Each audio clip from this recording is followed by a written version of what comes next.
నమస్తే, welcome to Sunday special debate.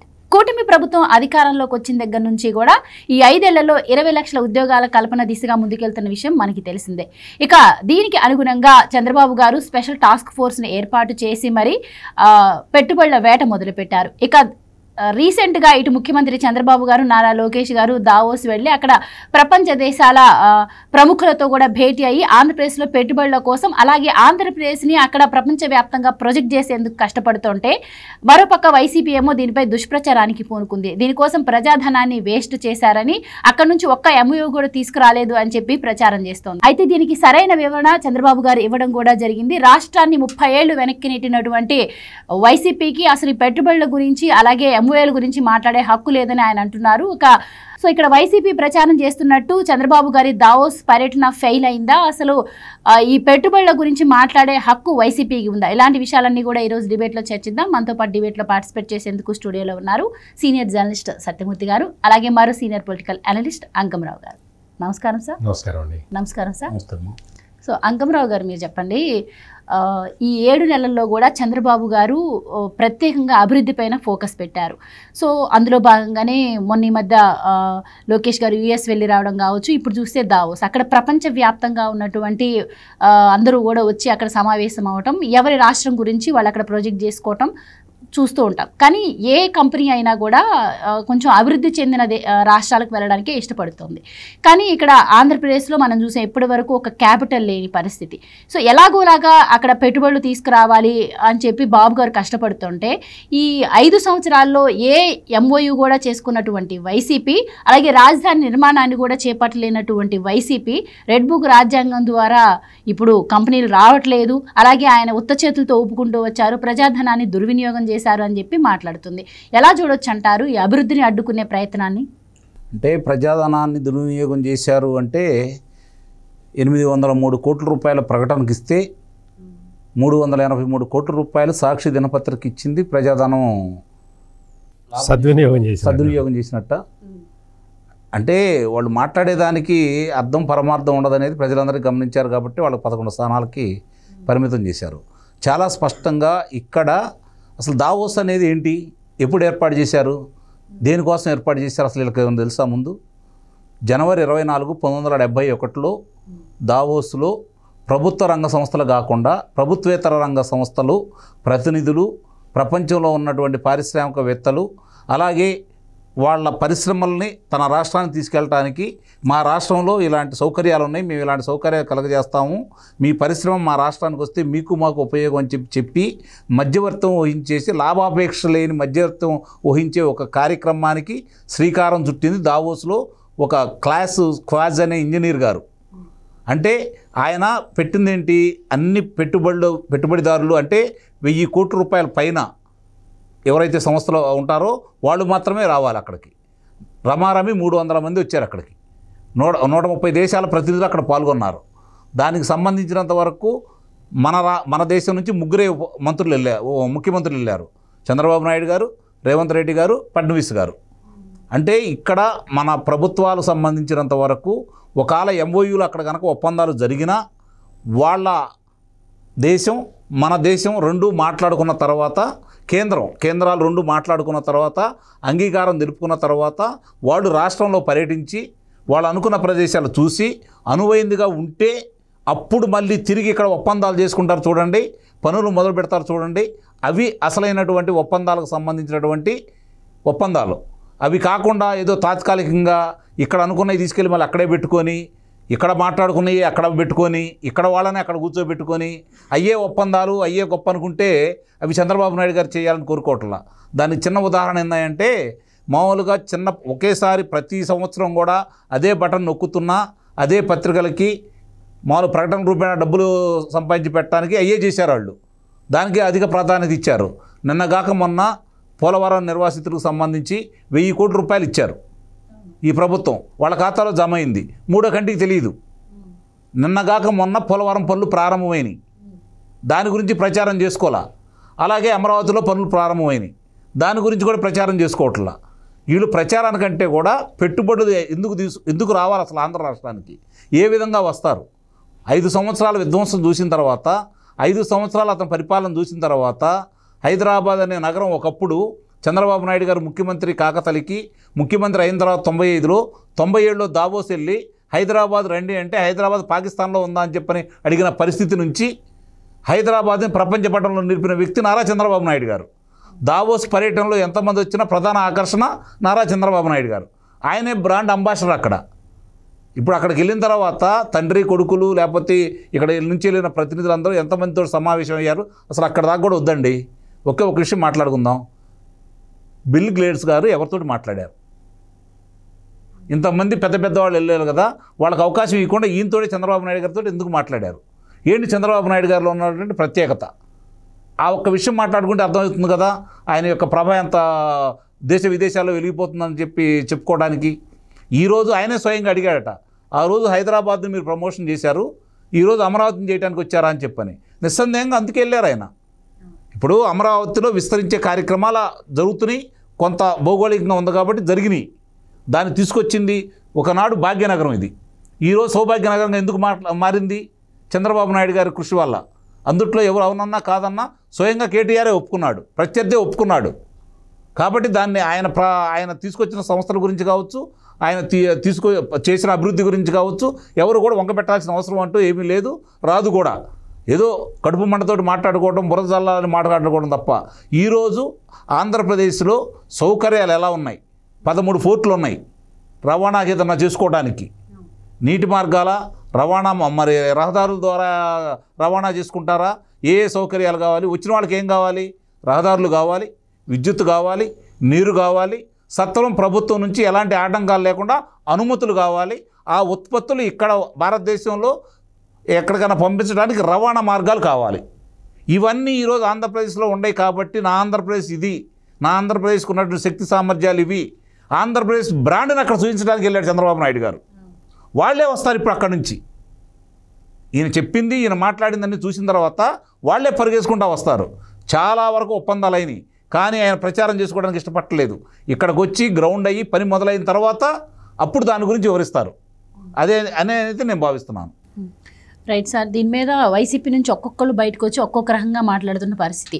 రాష్ట్రం మొత్తం 10 లక్షల కోట్ల అప్పుల్లో ఉందని మీరే ప్రచారం చేశారు కదా, అందువల్లనే పెట్టుబడులు ఇప్పుడు రావట్లేదు, కేవలం లోకేష్ని ప్రమోట్ చేయడం కోసమే మీరు దావోస్ దాకా వెళ్ళారు అని చెప్పి అంటున్నారు. ఇదనే కాకుండా ఇప్పుడు లోకేష్ ఈ చంద్రబాబు గారి దావోస్ పర్యటన ఏదైతే ఉందో ఇది ఫెయిల్ అయిన నేపథ్యంలో పవన్ కళ్యాణ్ గారు సంబరపడుతున్నారు, ఎందుకంటే ఆయన తీసుకెళ్లకుండా వెళ్ళారు కాబట్టి అని చెప్పి. సో ఇది అంటే వాళ్ళ ఉద్దేశాలను పక్క పార్టీల మీద కూడా రుద్ది మరీ దుష్ప్రచారం చేస్తున్నారంటే ఎంత నీచ స్థితికి వైసీపీ దిగజారిపోయిందని అనుకోవచ్చా? మీరేం చెప్తారు? ఇక్కడ లోకేష్కి ఇప్పుడు ప్రత్యేకంగా ప్రచారం ఎవరో ఒకళ్ళు కల్పించాల్సిన అవసరం లేదు. Lokesh is a popular leader. ఆయనకి ప్రజల యాక్సెప్టెన్స్ ఉంది. ఇప్పుడు ఈ విమర్శిస్తున్న వాళ్ళు ఎవరు కూడా ఇంతకుముందు రాజకీయాల్లో ఎప్పుడూ లేరు, పోటీ చేసి ఓడిపోయిన వాళ్ళు. లోకేష్ మొదటిసారి ఓడిపోయి ఆ తర్వాత రెండోసారి 91,000 ఓట్ల మెజారిటీతో గెలుపొందిన లీడర్. ప్రత్యేకంగా లోకేష్కి ఇప్పుడు ఇంకో వేరే గుర్తింపు తీసుకురావడం అదేనా, ఆయన మానవ వనరుల అభివృద్ధి శాఖ మంత్రి. ఆయన దానికంటే కూడా ముఖ్యం సత్యమూర్తి గారు, 10 సార్లు ఎన్నికలు జరిగితే మనకి 2 సార్లు మాత్రం 83-85 గెలిచినటువంటి మంగళ నియోజకవర్గాన్ని ఎన్నుకున్నారు. అసలు తెలుగుదేశం ప్రాతినిధ్యం లేదు 85 నుంచి. ఓటు బ్యాంక్ లేని నియోజకవర్గాన్ని సెలెక్ట్ చేసుకొని 91,000 ఓట్ల మెజారిటీతో గెలుపొందిన లోకేష్కి ఈ వైసీపీ వాళ్ళు చెప్పినట్టు కొత్తగా ప్రచారం ఏమి ఎవరు ఇవ్వక్కర్లేదు. Point number 1. అక్కడ దావోస్లో ఏం జరిగింది ఏమి అక్కడి నుంచి వచ్చిన మనకి పెట్టుబడులు ఏంటి అంటే, మీకు ఆర్సెల్ఆర్ మిట్టల్ కంపెనీ ఒకటి ఇక్కడ అనకాపల్లి జిల్లాలో 1,43,000 కోట్ల రూపాయలతో 17.8 మిలియన్ మెట్రిక్ టన్నుల సామర్థ్యంతో ఉక్కు పరిశ్రమ ఏర్పాటు చేయబోతున్నది. దీనికి ఐరన్ ఓరు ఆ లింకేజీ అంతా కూడా మొత్తం కంప్లీట్ అయిపోయింది. ఇప్పుడు భూమి కేటాయించేస్తున్నారు, వచ్చేస్తున్నది. అంటే జగన్మోహన్ రెడ్డి 2 సార్లు అక్కడ జిందాల్ స్టీల్కి కడపలో 2 సార్లు శంకుస్థాపన చేశాడు. ఒకే ప్రాజెక్టుకి 2 సార్లు శంకుస్థాపన చేస్తే చెల్లికి పెళ్ళి మళ్ళీ ఆ సినిమాలో ఉంటుంది, మా చెల్లికి కావాలి పెళ్ళి మళ్ళీ అని ఏదో ఒక కవిత. అట్లా పోనీ 2 సార్లు శంకుస్థాపన చేస్తే అక్కడ ఏమన్నా వచ్చిందా? రాలేదండి, ప్రహరీ గొడవలు లేదు అక్కడ. అటువంటి ఈ వైఎస్ఆర్ కాంగ్రెస్ పార్టీ, ఈ జగన్మోహన్ రెడ్డి వచ్చి ఇక్కడ చెప్తారు. ఇప్పుడు ఈ ArcelorMittal కంపెనీ ఈ 1,43,000 కోట్ల రూపాయల పెట్టుబడి ఇన్ ఫేజెస్, 1,43,000 కోట్లు అది తీసుకొచ్చి అక్కడ పెట్టేరు. అట్లా ఫేజెస్గా డెవలప్ చేస్తారు. అంటే ఎంత ఎంప్లాయ్మెంట్ క్రియేట్ అవుతుందో మీరు ఆలోచించండి. ప్లస్ 17.8 మిలియన్ మెట్రిక్ టన్స్ సామర్థ్యం అంటే అది ఎంత ఎక్స్పోర్ట్ అవుతుంది అక్కడి నుంచి, విశాఖపట్నం పోర్టు నుంచి ఎంత ఎక్స్పోర్ట్ చేస్తాడు, మనకి దేశానికి ఎంత రెవెన్యూ వస్తుంది, రాష్ట్రానికి ఎంత రెవెన్యూ వస్తుందో ఆలోచించండి. ఇది దీని మీద లక్ష్మీ మిట్టలు వాళ్ళందరూ కూడా అక్కడ మాట్లాడుకున్నారు మొత్తం ఫర్దర్ ఎట్లా పోవాలి అని. ఓకే అండి, మీరు అంటే నేను ఒక్కటే ఇంత లెంగ్త్లో ఎందుకు చెప్తున్నాను అంటే, ఒక కేస్ స్టడీగా ఒకటి చెప్పిన తర్వాత ఈ కంపెనీలు ఎన్ని వస్తున్నాయో అది కూడా చెప్తాను. ఇక్కడ ఏంటి అంటే ఇది వచ్చిన తర్వాత ఇది మీరు ఆల్రెడీ ఒప్పుకున్నారు, పెడుతున్నారు, మేము లింకేజ్ కూడా మేము చూస్తూ ఉన్నాము, ల్యాండ్ అలాట్మెంట్ కూడా జరిగిపోతుంది, ఇది అయిపోయిందండి.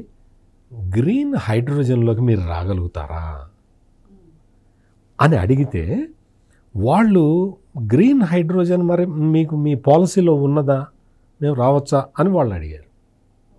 లేదండి మీకు ప్రిఫరెన్స్ ఇస్తాము, మీరు రండి, మీరు వస్తే గ్రీన్ హైడ్రోజన్ ఇక్కడ మనం ఇచ్చేద్దాము, మన కోస్టల్ ఏరియా ఉంది అని చెబితే వాళ్ళు మేము చూస్తామండి, తప్పకుండా వస్తామని. ఆల్రెడీ 1,43,000 కోట్ల రూపాయల పెట్టుబడి పెట్టిన వాళ్ళు మళ్ళీ రాబోతున్నారు.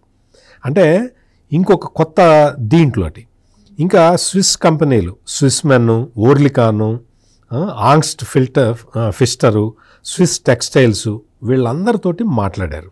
ఇక్కడ ఇంకొకటి ఏంటి అంటే, ఇప్పుడు కంపెనీలతో మాట్లాడటం, అగ్రిమెంట్ చేసుకోవటం కాదు.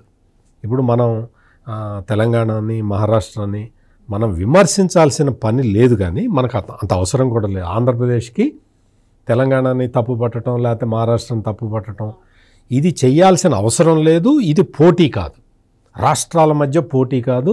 ఎక్కడికి వచ్చినా ఏ కొత్త పరిశ్రమలో ఏది వచ్చినా కానీ ఇందాక అంకమరావు గారు చెప్పినట్టు కేంద్రం అక్కడ ప్రాసెస్ ఉంటుంది, ఆ ప్రాసెస్ ద్వారానే రావాలి, అందులో ఎటువంటి సందేహం లేదు. ఎక్కడ ఏది వచ్చినా కానీ భారతదేశానికి ఉపయోగం, ఇండియా మొత్తానికి ఉపయోగం. అందువల్ల ఇక్కడ ఏంటి అంటే, ఇప్పుడు మీకు ఒక చిన్న ఉదాహరణ చెప్తా. తెలంగాణలో TCS తోటి అగ్రిమెంట్ అయింది, 5,000 ఉద్యోగాలు క్రియేట్ చేస్తామని పెట్టుకున్నారు. TCS వైజాగ్తో ఇంతకు ముందరే అయింది కదా, 15,000 ఉద్యోగాలు వాళ్ళు ప్రామిస్ చేశారు. 5,000 ఆల్రెడీ రిక్రూట్మెంట్ స్టార్ట్ అయిపోయింది విశాఖపట్నంలో TCS. అది నారా లోకేష్ మాట్లాడి అక్కడ వాళ్ళకి ఇన్ఫ్రాస్ట్రక్చర్కి సంబంధించిన విషయాలు ఇచ్చేయటం. ఇంకొకటి ఇప్పుడు అంటే ఇట్లా తెలంగాణ ప్రభుత్వం చేసుకుంది ఎవరితో అంటే మెగా ఇంజనీరింగ్ వాళ్ళతోటి అగ్రిమెంట్ చేస్తారు, రాంకీ వాళ్ళతోటి. అంటే మామూలుగా తెలంగాణకి పెట్టుబడులు వస్తున్నాయి, సంతోషం. అందులో తెలంగాణ అనేది వేరే దేశంలో లేదు కదా, మన తెలుగు రాష్ట్రం, మన పక్కన ఉన్న రాష్ట్రం, అందువల్ల ఇదేం లేదు. కానీ ఏంటంటే అవి ఇక్కడున్న పారిశ్రామికవేత్తలే అక్కడ అగ్రిమెంట్ చేసుకున్నారు. అదొకటి. జగన్మోహన్ రెడ్డి కూడా ఇటువంటి ప్రయత్నాలు చేద్దామని ప్రయత్నం చేశాడు, అది కూడా చేయలేకపోయాడు. రేవంత్ రెడ్డిని అప్రిషియేట్ చేయాల్సింది ఏంటంటే, దావోస్ వెళ్ళి కనీసం అగ్రిమెంట్లోనే చేసుకొని వచ్చాడు. జగన్మోహన్ రెడ్డి కనీసం ఇక్కడ ఈ కంపెనీలతోటి అగ్రిమెంట్లు కూడా చేసుకోలేకపోయాడు, బోగస్ అగ్రిమెంట్లు కూడా చేసుకోలేకపోయాడు. అంటే చేసింది బోగస్ అగ్రిమెంట్లే, అవేవి ఎగ్జిక్యూట్ కాలేదు. ఇప్పుడు నిన్న మొన్న రోజా వచ్చి చెప్తున్నది, నాకు చాలా ఆశ్చర్యం. ఎవరండి ఆమె? రోజా అని ఒక ఆమె ఉందండి, ఆమె చాలా అధికార ప్రతినిధి, మాజీ మంత్రి. ఆమె పూర్తి పేరు రోజానే, శ్రీలతారెడ్డి. ఏదో ఆమె జన్మ వృత్తాంతం మనకెందుకు, ఆ జన్మ వృత్తాంతం మనం తెలుసుకోవాల్సిన అవసరం కూడా లేదు. ఆమె ఇంకా ఆమె గురించి చెప్పాలంటే చాలా చెప్పాలి, కానీ ఆమె ఈ దావోస్ పర్యటన గురించి మాట్లాడుతున్నది. ఈ రోజాకి అసలు ఏం తెలుస్తుంది, ఏంటి అక్కడ అగ్రిమెంట్లు, మా జగన్ అన్న చాలా కంపెనీలు తెచ్చాడు అంది. ఒక్క జీవో చూపించు రోజా, నేను ఇప్పుడు అన్న మాటలన్నిటికీ నీకు సారీ చెప్తా. ఒక్క జీవో చూపించు, ఇదిగో మా జగన్ అన్న ఈ ల్యాండ్ కేటాయిస్తూ ఇచ్చిన జీవో ఇది. ఏం చూపిస్తా, అన్ని రహస్య జీవోలే కదా. ఇది ఈ ప్రాజెక్టు గ్రౌండ్ అయింది, ఈ ప్రాజెక్టు వల్ల ఇంతమందికి ఎంప్లాయ్మెంట్ వచ్చింది, మా జగన్ అన్న తెచ్చాడని ఒక్క జీవో చూపించమని రోజాని. అందుకని ఇవన్నీ కూడా లేదు సార్, చాలా అన్యాయంగా మాట్లాడుతున్నారు. 1000 చేపల తయారీ పెట్టారా, మటన్ చికెన్ మార్ట్లు పెట్టారా? పెట్టాడు. మరి ఈ పరిశ్రమలు కాదా? చాలా పెద్ద పరిశ్రమలు. ఇక్కడ ఇంకోటి కూడా సార్, చంద్రబాబు 10 సార్లు దావోస్ వెళ్ళినా ఒకటే, జగన్మోహన్ రెడ్డి ఒక్కసారి దావోస్ వెళ్ళినా ఒకటే. భాష ఒకసారి చేతి ఒకసారి చెప్పిన అక్కడికి వెళ్ళి కూర్చుంటే ఎవడో వచ్చి కూడా చూడలా. మామూలుగా ఎవరో అక్కడ ఈ క్యాటరింగ్ వాళ్ళు ఉంటారు కదా, వాళ్ళు అనుకున్నారు ఈ జగన్మోహన్ రెడ్డిని చూసి. ప్రశ్న అడిగితే లెంగ్తీ ప్రశ్న అన్నాడు sir. It is a lengthy question అన్నాడు. అందుకని ఇక్కడ మనం చూడాల్సింది ఏంటి అంటే, హైదరాబాద్కి స్ట్రాటజికల్ అడ్వాంటేజెస్ చాలా ఉన్నాయి. ఎందుకంటే హైదరాబాదు ఈ సెంట్రల్లీ లొకేటెడ్, తుఫాన్లు వచ్చే అవకాశం లేదు, సేఫ్ ప్లేసు, క్లైమేట్ బాగా ఉంటుంది. ఇవన్నీ అడ్వాంటేజెస్ హైదరాబాద్కి. అంత అడ్వాంటేజెస్ ఉన్న ప్రదేశంతో ఆంధ్రప్రదేశ్ పోటీ పడాలి. ఆంధ్రప్రదేశ్లో ఏంటి, తుఫాన్లు వస్తాయి, తుఫాన్ల నుంచి ప్రొటెక్షను, ప్లస్ క్లైమేట్ కూడా కొంచెం రఫ్ వెదర్ ఉంటుంది చాలా ప్రదేశాల్లో. వీటన్నిటితో పాటు మామూలు పరిస్థితుల్లో అయితే ఇవి కూడా పెద్ద సమస్యలు కాదు, కానీ జగన్మోహన్ రెడ్డి అనే ఒక రాక్షసుడు, అతి భయంకరమైన రాక్షసుడు 5 సంవత్సరాల పాటు పరిపాలించి కనీసం రోడ్ల మీద గుంతలు కూడా పూడ్చలేదన్న విషయం ప్రపంచం మొత్తం తెలిసి ఉన్న ఈ పరిస్థితుల్లో మీ రాష్ట్రానికి ఏమేమి రావాలి, మీరు ఏమి ఇస్తారని మేము రావాలి అని అడిగితే సమాధానం చెప్పటానికి ఎవరి దగ్గర సమాధానం ఆన్సర్ ఉండదు. అటువంటి దయనీయమైన పరిస్థితుల్లోకి ఆంధ్రప్రదేశ్ రాష్ట్రాన్ని తోసేసిన ఒక వాళ్ళని లీడర్లు అంటే మనం చాలా తప్పు అవుతుంది, కొంతమంది వ్యక్తులు, కొంత ఫ్యాక్షనిస్టులు అట్లా చేశారు. ఇక్కడ చంద్రబాబు నాయుడు ఆలోచన ఎట్లా ఉంటుంది అంటే, గ్లోబల్ లీడర్షిప్ సెంటర్ అని ఒకటి పెడతాను, అమరావతిలో పెడతాను అని చెప్పాడు. ఈ గ్లోబల్ లీడర్షిప్ సెంటర్ ఏంటి అంటే, మొత్తం కాన్ఫెడరేషన్ ఆఫ్ ఇండియన్ ఇండస్ట్రీ వాళ్ళు, సింగపూర్లో ఐఎండి అనే ఒక సంస్థ ఉంటుంది, వాళ్ళు పారిశ్రామికవేత్తలను తయారు చేస్తారు. వాళ్ళతోటి నేను టైఅప్ అయ్యి ఈ గ్లోబల్ లీడర్షిప్ సెంటర్ అనేది ఒకటి అమరావతిలో పెడుతున్నాను అని చెప్పాడు. వాళ్ళతో మాట్లాడాను, వాళ్ళు వచ్చేస్తున్నారు, ఇక్కడ మేము స్టార్ట్ చేయబోతున్నాము అన్నాడు. ఇదే పని చంద్రబాబు నాయుడు హైదరాబాదులో ఇండియన్ బిజినెస్ స్కూల్ అని స్టార్ట్ చేసినప్పుడు, ఈ జగన్మోహన్ రెడ్డి అప్పటికి ఇంకా పుట్టలేదు కానీ వీళ్ళ నాన్న ఉన్నాడు, ఇవన్నీ కూడు పెడతాయా గుడ్డ పెడతాయా అయ్యో రకరకాల మాటలు మాట్లాడారు. చంద్రబాబు నాయుడు అన్నీ ఇటువంటి పనులు చేస్తుంటాడని. ఇప్పుడు కంప్యూటర్ కూడు రకరకాల మాటలు. ఈ ఇండియన్ బిజినెస్ స్కూల్ అనేది it is a prestigious organisation. ఇప్పుడు తెలంగాణలో ఉన్న ప్రెస్టీజియస్ ఆర్గనైజేషన్గా రూపాంతరం చెందింది.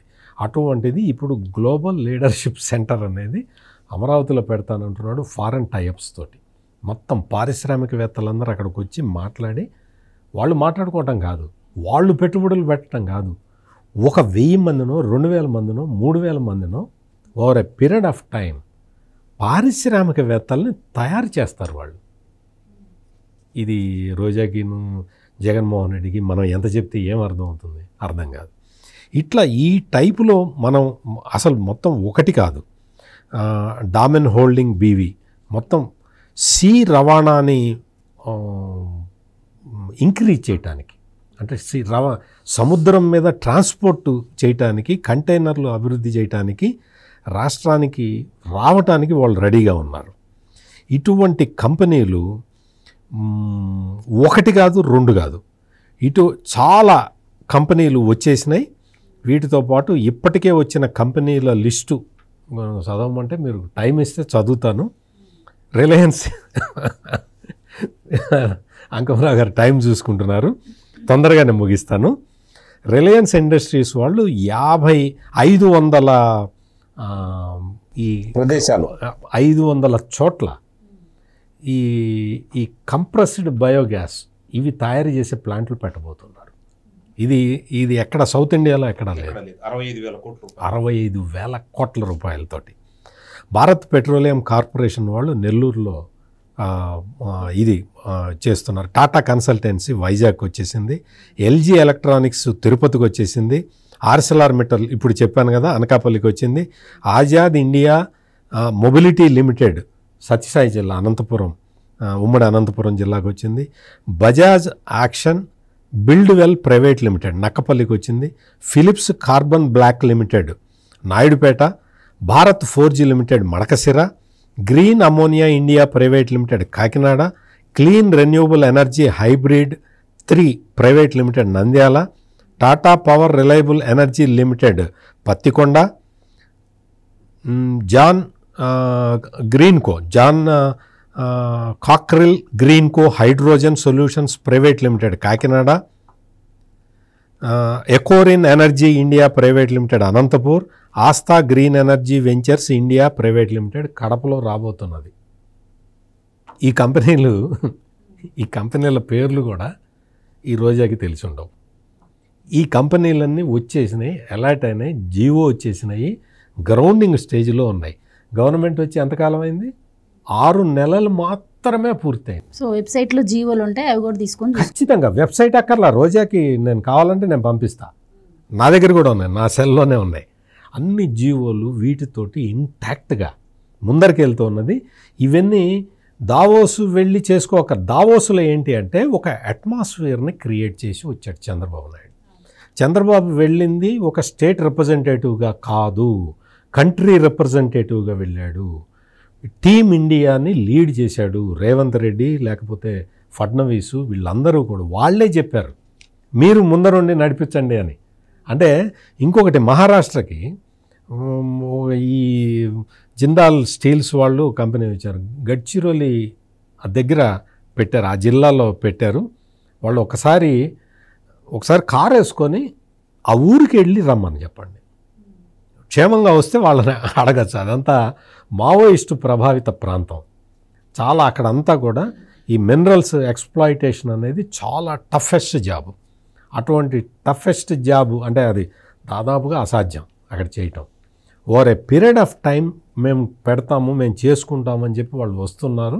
అది ఎంతవరకు ఫ్రూట్ఫుల్ అవుతుందనే చూడాలి, వెయిట్ చేయాలి. అంటే నేను పక్క రాష్ట్రాలను ఏదో విమర్శించడం వాళ్ళని ఏదో నా ఉద్దేశం కాదు, కానీ ఆ అగ్రిమెంట్లు అయిన అగ్రిమెంట్లు ఈ విధంగా ఉన్నాయి. మనకి ఆల్రెడీ ప్రాజెక్ట్స్ గ్రౌండెడ్. మళ్ళీ దావోస్ ఎందుకు వెళ్ళారా అంటే నీలాగా స్పెషల్ ఫ్లైట్ వేసుకొని వెళ్ళలేదు. అంటే నీలాగా కాదు, జగన్మోహన్ రెడ్డి లాగా స్పెషల్ ఫ్లైట్ వేసుకొని వెళ్ళలేదు. మామూలు ప్యాసింజర్ ఫ్లైట్లో వెళ్ళి వచ్చారు. ఎక్కువ ఖర్చు ఏమి కాలేదు. రోజా పెద్ద దిగులు పడాల్సిన అవసరం అస్సలు లేదు. ఇక్కడ నువ్వు వైజాగ్లో అది కట్టావు కదా, ఋషికొండ కట్టావు కదా, ఋషికొండలో పెద్ద ప్యాలెస్ కట్టావు కదా, నువ్వు దుబారా చేసి డబ్బులు దుబారా చేసి నువ్వును మీ అన్న జగన్ అన్న దుబారా చేశారు. కానీ ఇక్కడ ఉన్నది చంద్రబాబు నాయుడు, ఆయన డబ్బులు దుబారా చేసే ఆయన అటువంటి ఆలోచనలు ఆయనకి రావు. ఇన్ని పరిశ్రమల పేర్లు డైరెక్ట్గానే చెప్పాను కదా. వీటన్నిటికి సంబంధించిన జీవోలు కూడా వచ్చి ఉన్నాయి. దావోస్లో చేసింది ఏంటంటే అట్మాస్ఫియర్ క్రియేట్ చేయటం, వరల్డ్ ఎటుపోతున్నది అనే దాని మీద, గ్రీన్ ఎనర్జీ గురించి, గ్రీన్ హైడ్రోజన్ గురించి, వాటి గురించి చంద్రబాబు నాయుడు ఎక్స్ప్లెయిన్ చేస్తూ ఉంటే చాలామంది అట్రాక్ట్ అయ్యి వచ్చి ఉన్నారు. వాళ్ళందరూ కూడా మేము అసలు ఇటువంటి పదాలు ఒక ముఖ్యమంత్రి చెప్పడం మేము వినలేదని చెప్పి వాళ్ళు అప్రిషియేట్ చేస్తూ ఉన్నారు. మేము వస్తామండి ఆంధ్రప్రదేశ్కి అని చెప్పి వాళ్ళు చెప్తూ ఉన్నారు. మీరు ఈ జగన్మోహన్ రెడ్డిను రోజా ఈ చెప్పే మాటలు మీరు వినమాకండి, అవసరం లేదు, వినాల్సిన అవసరం లేదు. Andhra Pradesh ahead of all the states. Right sir. Amaravati నిర్మాణం పూర్తవుతుంది అని చెప్తే దానికి దుష్ప్రచారం చేశారు. అలాగే పోలవరం గురించి చేశారు. మొన్న బుడమేరు పొంగినప్పుడు కూడా క్యాండిల్స్ కోసం ఇంత ఖర్చని ప్రచారం చేశారు. ఇప్పుడు దావోస్ వెళ్తే దీనిపైన కూడా ప్రజాధనం దుర్వినియోగం చేస్తున్నారని చెప్పి ప్రచారం చేస్తున్నారు. సో ఇన్ని ప్రచారాలు చేస్తున్నటువంటి వైసీపీ ఇప్పుడు కొత్తగా సజ్జల రామకృష్ణారెడ్డి గారు బయటకు వచ్చి ఇప్పుడు ఈ కూటమి ప్రభుత్వం ఏదైతే ఉందో దీనికి మీడియా ఒక వర్గం అండగా ఉంది. సో వైసీపీ పైన దుష్ప్రచారం చేస్తూ ఉంది. అసలు స్వతంత్రం వచ్చిన తర్వాతనే ఇంత మంచి పరిపాలన చేసింది కూడా జగన్మోహన్ రెడ్డి గారు ఒక్కడే. సో ఆ మంచి మనం ఏదైతే చేశామో అదంతా కూడా ప్రజల్లోకి వెళ్ళాలి అంటే మీడియా కావచ్చు, సోషల్ మీడియా కావచ్చు ఇంకా యాక్టివ్గా పనిచేయాలి అని చెప్పి ఆయన చెప్తున్న పరిస్థితి ఎలా చూడొచ్చు అంటారు? వాళ్ళు తెచ్చిన కంపెనీ లిస్ట్ పంపించారు నాకు, ఒకసారి చదవమంటారా? ఏమండి, జగన్మోహన్ రెడ్డి తెచ్చిన కంపెనీలో Franklin Templeton, Amara Raja battery, Lulu group, Asian paper pulse పరిశ్రమ, Adani data centre, HSBC, Singapore startup కంపెనీలు, Reliance Jio Chittoor, Holitech, Rajapalayam mills, Triton solar, mega seed park, Kia అనుబంధ సంస్థలు, జాకీ, జువారీ సిమెంట్స్. మీరు తెచ్చిన పరిశ్రమలు చదవమంటే మీరు ఆయన వెళ్ళగొట్టిన పరిశ్రమలు చదువుతున్నారు. పంపిస్తే తెచ్చిన పరిశ్రమ అనుకుని చెప్పానండి. అవన్నీ వెళ్ళగొట్టిన పరిశ్రమలు నిజమా? అవన్నీ వెళ్ళగొట్టినాయి. ఇప్పుడు బాబు గారు తెచ్చినవే వాళ్ళు తెచ్చినవి. ఆల్రెడీ వాళ్ళు ఎంఓయూలు చేసుకున్న తర్వాత అవన్నీ కూడా ఈ రోజా, ఈ జగన్మోహన్ రెడ్డి వీళ్ళందరూ కలిసి వెళ్ళగొట్టిన పరిశ్రమల లిస్ట్. అయ్యో, నేను తెచ్చినవి అనుకుని చదివాను. మీరు పోటీగా అవన్నీ కూడా చాలా అవన్నీ వెళ్ళగొట్టిన కంపెనీలు మొత్తం. అసలు ఆ జాకీ కంపెనీ వాళ్ళైతే భయపడిపోయారు. ఇదేంటి వాళ్ళు ఏదో ఇన్నర్వేర్ తయారు చేసే ఫ్యాక్టరీ దగ్గర కూడా అండర్ గార్మెంట్స్ కూడా వీళ్ళు వెళ్ళి వాటా మా వాటా ఏంటి అని అడిగారు ప్రకాష్ రెడ్డి. అందుకని పాపం వాళ్ళు అంటే భయపడి పారిపోయారు. ఇప్పుడు సజ్జల రామకృష్ణారెడ్డి 5 సంవత్సరాల గురించి పరిపాలన గురించి మాట్లాడారని చెప్పని మీరు చెబుతున్నారు కదా, నిజమే. ప్రపంచవ్యాప్తంగా 5 సంవత్సరాల పరిపాలన గురించి మాట్లాడుకుంటున్న మాట కూడా వాస్తవం. స్వతంత్రం వచ్చిన తర్వాతనే ఇంత మంచి పరిపాలన ఏ ముఖ్యమంత్రి కూడా చేయలేదని చెప్తున్నారు ఆయన. నిజమే, ఆ ఒక్క ముఖ్యమంత్రి చేశాడు. అందుకే 150 స్థానాలు ఇచ్చిన చాట 11 స్థానాలకు పరిమితం అయిపోయాడు. మరి అంత మంచితనం కూడా పనికిరాదు కదా. ఎందుకంటే ఆ పార్టీ ప్రారంభించినప్పుడు 3 ఉన్నారు. ఒకళ్ళు జగన్మోహన్ రెడ్డి, 2 విజయలక్ష్మి, 3 విజయసాయిరెడ్డి. తల్లి లేదు, ఇప్పుడు విజయసాయిరెడ్డి లేడు. ఏక్ నిరంజన్, ఇప్పుడు ఏక నిరంజన్ మిగిలాడు. ఆయనకు తోడు ఈ డోల్ బ్యాచ్ కొంత మిగిలిపోయింది. ఇప్పుడు స్వతంత్రం వచ్చిన తర్వాత ఒక ముఖ్యమంత్రి పరిపాలన విధానం ఎలా ఉండాలి అంటే ఈ మధ్య కొత్తగా ఏమనుకుంటున్నారు అంటే ప్రపంచంలో ఒక రాజకీయ పార్టీ ఇలా ఉండకూడదు, ఒక రాజకీయ నాయకుడు ఇలా ఉండకూడదు అని చెప్పని ఒక ప్రత్యేకంగా ఒక పాఠ్య గ్రంథాన్ని తయారు చేసి ప్రపంచంలో అన్ని విశ్వవిద్యాలయాలు పాఠశాలల్లో పెట్టాలనే ఒక తీర్మానం కొత్తగా మొదలుపెట్టారు. ఇది నేను చెప్పేది ఏదో సరదాగా అంటలేదండి. ఎందుకంటే రాజకీయాలు ఇలా ఉండకూడదు, ఇలాంటి వ్యక్తులు రాజకీయాల్లో ఉండకూడదని చెప్పని ప్రపంచానికి తెలియాలి అంటే ఇలాంటి వ్యక్తుల జీవిత చరిత్రలు కూడా ప్రజలకు తెలియాలనే ఉద్దేశంతో ఈ మధ్య కొంతమంది దీన్ని ముందుకు తీసుకురావడం కూడా జరిగింది. నేను దాన్ని 100% సమర్థిస్తున్నాను. ఎందుకంటే రాజకీయ పార్టీలు సిద్ధాంతాలు లేకపోయినా పర్వాలేదు, కానీ తన స్వార్థం కోసం ప్రజలు ఏమైపోయినా పర్వాలేదు, ధన సంపాదనే ముఖ్యంగా, రాజకీయాలు చేయకూడదనే సూత్రాన్ని వీళ్ళ ద్వారా తెలుసుకుంటారనే ఒకే ఒక ఉద్దేశంతో ఈరోజు సజ్జల రామకృష్ణారెడ్డి మాట్లాడుతున్న విషయాలు కనుక మనం ఒకసారి గమనించుకుంటా ఉంటే జరుగుతున్న విషయాలేంటి, జరుగుతున్న విషయాలేంటి, 5 సంవత్సరాల్లో ఎందుకు ఆంధ్ర రాష్ట్రం గురించి భయపడ్డారు, ప్రజలు ఎందుకు భయపడ్డారు, ప్రజలు ఎందుకు మీ మీద తిరగబడ్డారు, దీని గురించి కనుక ఒక్కసారి అర్థం చేసుకుంటా ఉంటే వాస్తవాలు అనేది ప్రజల ముందు కనపడతా ఉంటాయి. ఈరోజు 2019 మే 30వ తారీఖున ప్రమాణ స్వీకారం చేశాడు. 31వ తారీఖున ఏబి వెంకటేశ్వరరావు గారిని పదవి నుంచి తొలగించాడు. 31వ తారీఖున 2వ తారీఖున 1వ తారీఖునేమో ప్రజావేదికలో సమావేశం పెట్టాడు. 2వ తారీఖున కూల్చివేత మొదలుపెట్టేశాడు. ఇక అక్కడి నుంచి మొదలైన పరిపాలన, నా పరిపాలన ఎలా ఉంటుందో ప్రజలకు అర్థమయ్యే రీతిలో అతను చెప్పాడు. దాన్ని అర్థం చేసుకున్న ప్రజలు ఓపికగా ఎదురు చూశారు. నాకు తెలిసి ప్రపంచంలో ప్రజలు ఎన్నికలు రావాలని కోరుకున్న ఏకైక రాష్ట్రం ఆంధ్ర రాష్ట్రం. ఆంధ్రప్రదేశ్ ప్రజలు ఎంత త్వరగా ఇక్కడ ఎన్నికలు జరిగితే చాలామంది ఊహించుకున్నారు. ఏంటంటే 2022లో వస్తున్నాడు, 2023లో వస్తున్నాడు. ఎందుకంటే వాళ్ళ గురువు గారితో పాటు వస్తున్నాడు, తెలంగాణ గురువు గారితో పాటు వస్తున్నాడు అని చెప్పని ప్రజలు ఆశకి ఎదురు చూశారు. పాపం 2 సార్లు నిరాశపడ్డారు వాళ్ళు. ఎందుకంటే వాళ్ళు వస్తారన్న సమయంలో రాలేదు కదా. ఎంత తొందరగా వస్తే ఈ పేడ అంత తొందరగా విరగడ చేద్దామని చెప్పని ప్రజలు ఎదురు చూశారు. ఒక పరిపాలన చేయాలి అంటే, ఒక పరిశ్రమలు తీసుకురావాలంటే దానికి ఆ వ్యక్తికి ఒక్క గుణగణాలను చూస్తారు. ఆ వ్యక్తి ఆ పరిశ్రమల గురించి, మా రాష్ట్రం గురించి చెప్పే విధానాన్ని కూడా గమనిస్తారు. ముందుగా అది చాలా ముఖ్యం. నా రాష్ట్రంలో ఏముండయి, నా రాష్ట్రంకి వస్తే మీకేం ఉపయోగాలు దొరుకుతాయి, నేను ఏవే సౌకర్యాలు ఇవ్వగలుగుతాను, మీకు ఎంత సులభతరంగా నేను అనుమతులు ఇవ్వగలుగుతాను, తర్వాత మీరు ఏదైతే ఉత్పత్తి చేస్తారో ఆ ఉత్పత్తిని వివిధ రాష్ట్రాలకి పంపించే కార్యక్రమంలో మీకు ఏ విధంగా సౌకర్యాలు నేను ఏర్పాటు చేసి బయటకు పంపిస్తాననే విషయాలు, నా రాష్ట్రంలో ఆ ఉత్పత్తులు ఎంత వస్తాయని చెప్పే విధానాలు, ఇవి ప్రజలను ఆకర్షిస్తాయి. తద్వారా పారిశ్రామికవేత్తలను ఆకర్షిస్తాయి. వాళ్ళు రావడానికి అవకాశం కలగజేస్తాయి. అవేమీ చెప్పడం చేత కాదు, ఏం మాట్లాడాలో తెలియదు, ఏం చేయాలో కూడా తెలియదు. ఈయన పరిశ్రమలు తీసుకొచ్చాడు, 5 సంవత్సరాలు బాగా పరిపాలించాడు అని చెప్పని ఈరోజు మాట్లాడుకుంటా ఉన్నారు. ఒక విషయానికి ఈరోజు చాలా స్పష్టంగా అర్థమవుతుంది ఏంటంటే, తను సిబిఐ కేసులు కావచ్చు, ఈడీ కేసులు కావచ్చు, దానికి సంబంధించి అని కేంద్రం చూసుకుంటా ఉంది. దాని మీద వాళ్ళకి దిగులు లేదు, విచారం లేదు. సత్యమూర్తి గారు అవి ఏదో జరుగుతూ ఉంటాయి, డిశ్చార్జ్ పిటిషన్లు వేస్తారు, అవి ఇవాళ రేపు అనేది జరుగుతూ ఉంటాయి. ఈరోజు ఆంధ్ర రాష్ట్రంలో ఈ కూటమి ప్రభుత్వం వీళ్ళు చేసిన అన్యాయాలు, అక్రమాలు, దోపిడీలు, దొంగతనాలు, హత్యలకు సంబంధించిన ప్రతి విషయాన్ని కూలంకుషంగా, సంపూర్ణంగా ఒక్కసారి వాళ్ళ నాయకులను ఒకళ్ళ లోనగా తీసుకుంటే వాళ్ళు బయటికి వెళ్ళే అవకాశం లేకుండా పకడ్బందీగా ఏ విధంగా వాళ్ళు చేసిన అన్యాయాలని, వాళ్ళు ఏదో ప్రత్యేకంగా కక్షపూరితంగా కాకుండా వాళ్ళు చేసిన అన్యాయాలను, అక్రమాలకు సంబంధించి సాక్ష్యాధారాలను పొందుపరిచి న్యాయస్థానాల దగ్గరికి తీసుకొని వెళ్ళి మళ్ళీ వాళ్ళు అవకాశం ఏంటంటే మాకు ఈ అవకాశం ఇవ్వండి అని చెప్పని న్యాయస్థానాలను కోరుకున్నా కూడా అవకాశాలు రాని విధంగా పొందుపరుస్తూ ముందుకెళ్ళే క్రమాలను చూసి భయపడి చచ్చిపోతున్నారు. దానికి ఉదాహరణ ఈరోజు వాళ్ళు తెలివిగా ఒక్కొక్కళ్ళని బయటికి పంపిస్తూ, సహజంగానే ఒక కంపెనీ అనేది మూతపడేయాలి అంటే దానికి చాలా కార్యక్రమాలు ఉంటాయి. ఒక్కసారి నేను ఈ కంపెనీని మూతేస్తానంటే కుదరదు. దానికి కంపెనీల యాక్ట్ ఒకటి చూసుకోవాలి, అలాగే రాష్ట్ర ప్రభుత్వాల ఒప్పందాలు కావాలి, ఆ తర్వాత కేంద్ర ప్రభుత్వానికి కూడా చెప్పాలి ఎందుకు మూసేస్తున్నాం అనే దాని మీద చాలా తతంగాలు ఉంటాయి. ముందుగా ఏం చేస్తారు, ఉద్యోగస్తుడికి జీతాలు ఇవ్వలేమని చెప్పి అంటారు. రెండోది ఉత్పత్తిని చేయకుండా చేస్తారు. ఈ రెండు అయిన తర్వాత చూసారా మాకేమీ జరగట్లేదు కాబట్టి డైరెక్టర్లు తప్పుకుంటారు.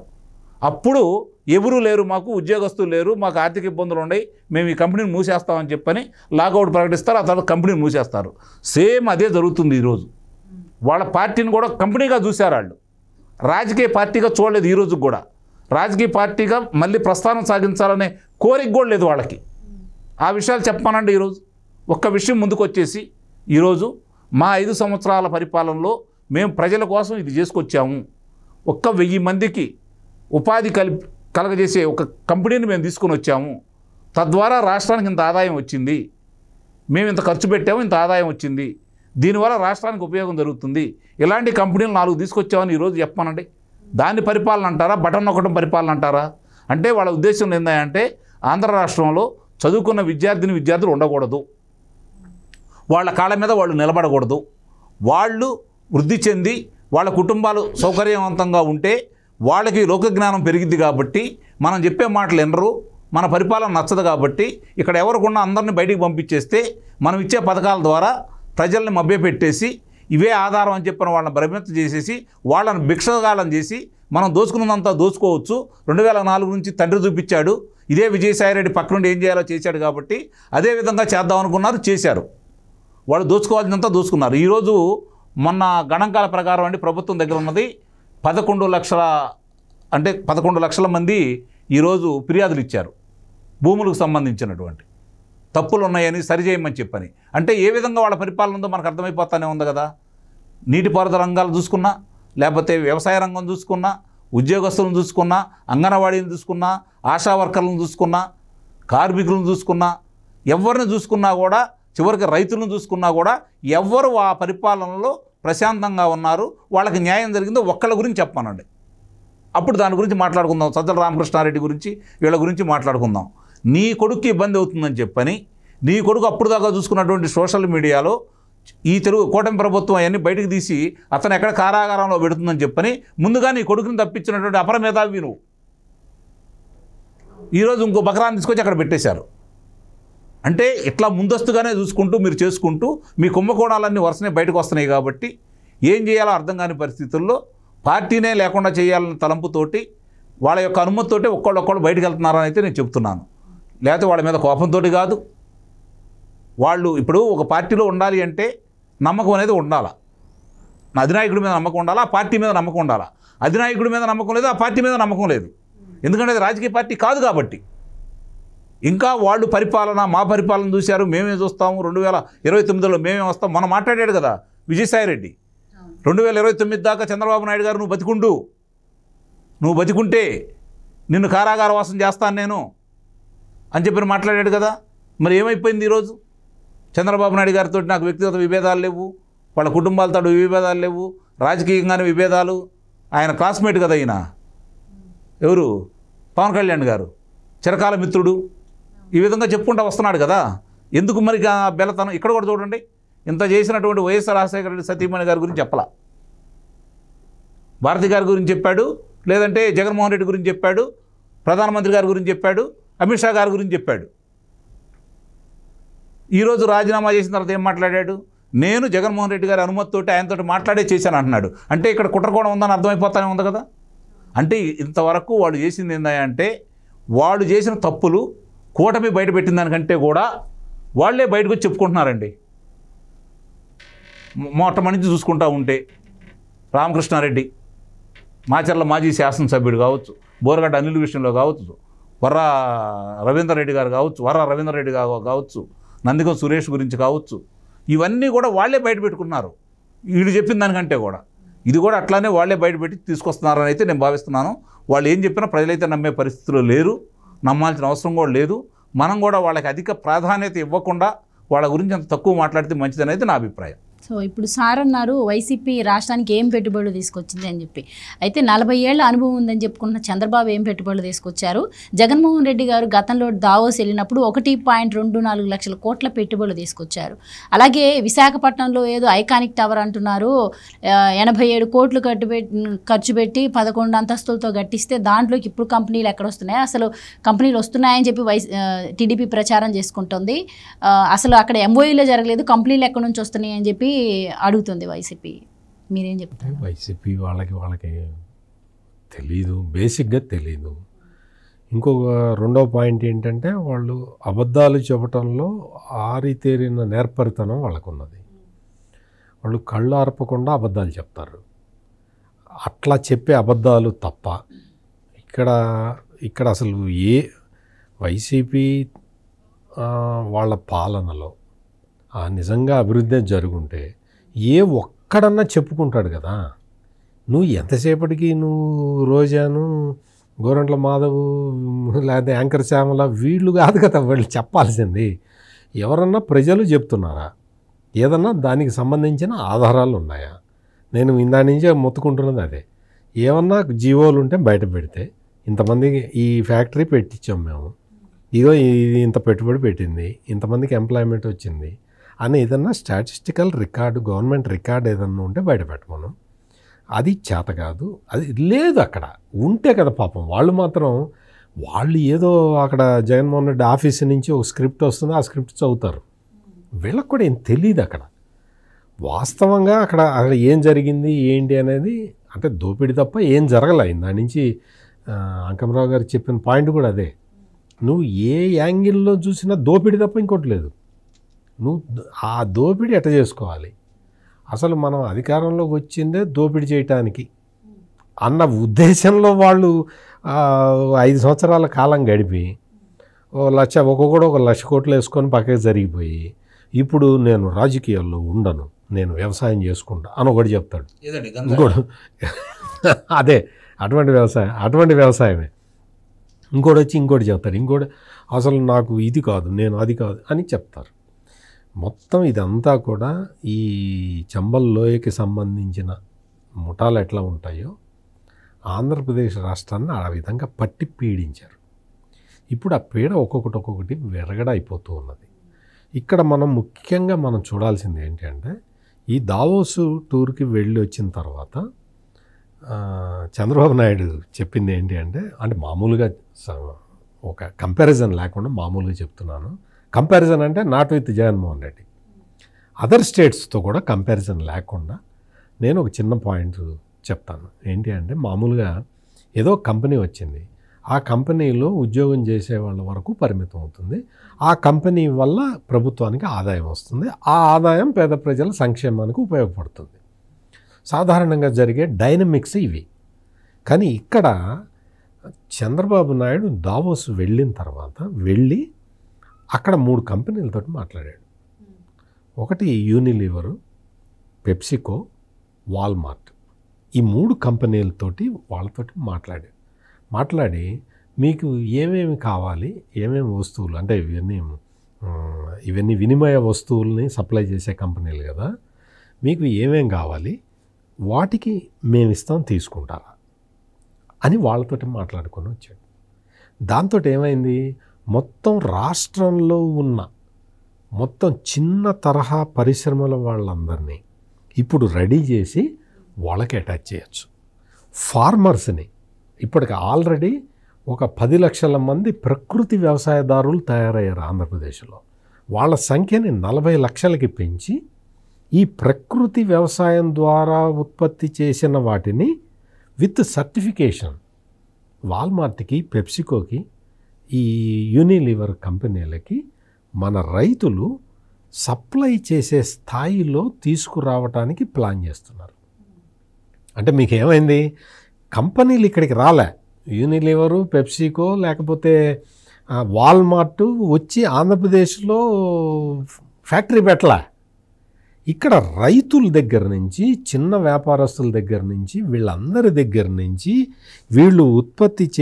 వీళ్ళు చేసిన ఉత్పత్తులని వాళ్ళు కొనుక్కుంటే రాష్ట్రం మొత్తం ఎంతమందికి బెనిఫిట్ జరుగుతుందనేది మీరు ఒక్కసారి ఆలోచించండి.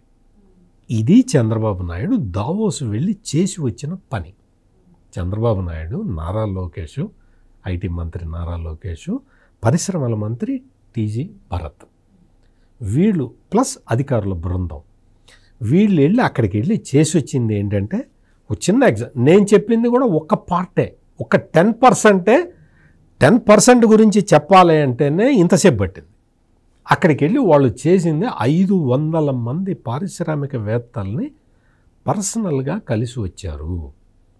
ఇది జరుగుతుంది మొత్తం రాష్ట్రం మొత్తం ఈ బెనిఫిట్ని ట్రాన్స్ఫర్ చేయటానికి. అంటే మీరు ఇందాక నుంచి అడుగుతున్నారు కదా, పెట్టుబడులు ఏమైనా వచ్చినాయి, పెట్టుబడులు రావడం కాదు, కంపెనీ అక్కడే ఉంటుంది. ఇక్కడ ప్రొడ్యూస్ చేసిన ఉత్పత్తులని మన రైతుల దగ్గర నుంచి, చిన్న మధ్య తరహా పరిశ్రమల నుంచి వాళ్ళు కొనుక్కునేలాగా టైఅప్లు చేస్తున్నారు. ఇంతకన్నా రాష్ట్రానికి కావాల్సింది ఏమీ లేదు. ఇది దావోస్ పర్యటనలో చంద్రబాబు నాయుడు సాధించిన ఘన విజయం. ఇటువంటివి చాలా ఉన్నాయి, పెద్ద లిస్ట్ ఉన్నది. ఇదంతా కూడా ఏంటి అంటే అగ్రిమెంట్లు చేసుకోవడం రావడం కాదు. ఇక్కడ మొత్తం ఇక్కడున్న పరిశ్రమ అంటే శ్రమ చేసే వ్యక్తుల వాళ్ళందరినీ కూడా ఒక స్థాయికి తీసుకొచ్చే బృహత్తరమైన ప్రణాళిక అమలు జరుగుతున్నది ఆంధ్రప్రదేశ్లో. రైట్. ఏ కంపెనీ అయినా పెట్టుబడులు పెట్టాలి అంటే అక్కడ సాధ్యాసాధ్యాలను గమనించుకుంటూ ఉంటుంది. ముఖ్యంగా అక్కడ లా అండ్ ఆర్డర్ సమస్య కావచ్చు, లాజిస్టిక్ కావచ్చు, ఇలాగే అక్కడ ఎలాంటి పాలసీలు ఇస్తున్నారు కంపెనీకి అనుకుని ఇవన్నీ చూసుకొని వస్తుంది. సో రాష్ట్రం 30 ఏళ్ళు వెనక్కి వెళ్ళింది. అండ్ ఇదంతా కాకుండా ఇప్పుడు అసలు వైసీపీ ఏం పెట్టుబడులు తీసుకొచ్చింది అని మాట్లాడుతున్న నేపథ్యంలో ఆయన చేసినటువంటి అవినీతిని దేశవ్యాప్తంగా కూడా సోలార్ విద్యుత్ కొనుగోళ్ల అంశంలో దేశవ్యాప్తంగా కూడా చర్చనీయాంశంగా మారింది. సో ఆ నేపథ్యంలో అసలు పెట్టుబడులు మాత్రం ఎలా వచ్చే అవకాశం ఉంటుంది, అసలు దీని గురించి వైసీపీ ఎలా మాట్లాడుతుంది? నేను దాని గురించి వెళ్ళదలుచుకోలేదు, ఒక్కొక్క విషయం చెప్పి ముగిస్తాను. ఏందయ్యా అంటే అది సజ్జల రామకృష్ణారెడ్డి గారు ఈరోజు చెప్పిన దాంట్లో ఒకటి చెబుతాడని ఆసక్తిగా ఎదురు చూశాను నేను. అది చెప్పకపోతే నాకు కొంచెం నిరాశగా ఉంది, అది నేను చెప్దాం అనుకుంటున్నాను. 2023లో శాసనమండలి ఎన్నికలు జరిగినప్పుడు ఓట్లు వేసిన వాళ్ళందరూ మా వాళ్ళు కాదు అన్నాడు, మా ఓటర్లు వేరేగా ఉండారు అన్నాడు. అట్లాగే ఈరోజు విజయసాయిరెడ్డి రాజీనామా చేసిన తర్వాత ఇతను మా విజయసాయిరెడ్డి కాదు డూబని చెబుతాడేమో అని చెప్పి నేను ఎదురు చూసా. చెప్పలేదు కాబట్టి కొంచెం నిరాశ. అంటే మీకు ఇంకొక క్లారిటీ, సో విజయసాయిరెడ్డి వెళ్ళినా ఎవరు వెళ్ళినా అలా పార్టీకి ఏం ఫరక్ పడదని చెప్పి ఇప్పటికే క్లారిటీ ఇవ్వడం జరిగింది. ఎందుకంటే సొంత చెల్లెలు వెళ్ళి ప్రచారం చేస్తేనే పార్టీకి డ్యామేజ్ జరగలేదు. సో ఇలాంటి వాళ్ళు వెళ్తూ ఉంటారు వస్తూ ఉంటారని టేక్ ఇట్ ఈజీగా తీసుకుంటున్నారు వాళ్ళు. సహజంగానే ఆ విషయాన్ని నేను కూడా ఒప్పుకుంటాను. నాయకుల వల్ల పార్టీలు దెబ్బతింటాయంటే నేను ఒప్పుకోను. ప్రజల మనోభావాలను గెలుచుకుంటే నాయకులతో సంబంధం లేదనేది చాలాసార్లు మనకు రుజువైంది. నందమూరి తారక రామారావు గారు పార్టీ పెట్టినప్పుడు ఏ నాయకులు ఉన్నారు? ఎవరు పేరెన్నికన్న నాయకులు ఉన్నారు? 5గురే ఉన్నారు పేరెన్నికన్న నాయకులు. మిగిలిన వాళ్ళందరూ కొత్త వాళ్లే కదా, విద్యార్థికులే కదా, సమాజానికి ఏదో చేయాలని వచ్చిన వాళ్ళే కదా. అంటే ఇక్కడ పార్టీ స్టార్ట్ చేసినప్పుడు వెనకాల లేకపోవడం వేరు, ఒకసారి పరిపాలన చేసిన తర్వాత నాయకుడి లక్షణాలు నచ్చక వెళ్ళిపోవడం వేరు. పనికిమాలినాళ్లే కదా వాళ్ళని ఓడించింది.